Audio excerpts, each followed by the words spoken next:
কিছুই দিতেছি না। আব্বা এই নেন আপনার খাবার। ভাই আমার ভুল হয়েছে, এই যে কানে ধরছি, তুই আর আমার আব্বাটা আইস না, আমার খাইতাম দে, তুই যা। আচ্ছা আব্বা। দেখছি না করলো আব্বাটা অত সুবিধা সেদিকে দিতেছি না। যাই হোক খাবার খাইলে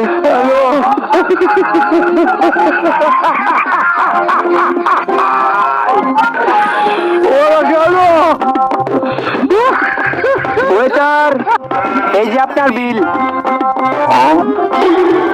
এতগুলো টেবিল লিখা কি ব্যাপার? তার কথা বিলের কাগজ এতগুলো ট্যাকি লিখা। আপনি কি আগে পরে জীবনে রেস্টুরেন্টে খাইছেন না? কতই তো খাইলাম। আমার মনে হয় না আপনি জীবনে রেস্টুরেন্টে খাইছেন। যদি খাইতেন নই তাই তো জানার কথা। বর্তমান যুগে যে রেস্টুরেন্টে খায় হেরেন তো বিল দেওয়া হয় না, বরঞ্চ উল্টা আরো টিয়া দিয়ে দিতে হয়। কি কোন দেয় খায়, এর আবার টিয়াও দিয়ে দেয়। শুধু টাকা না, আপনি যদি চান বাসার জন্য খাবার পার্সেল করে দিয়ে দিতে পারি।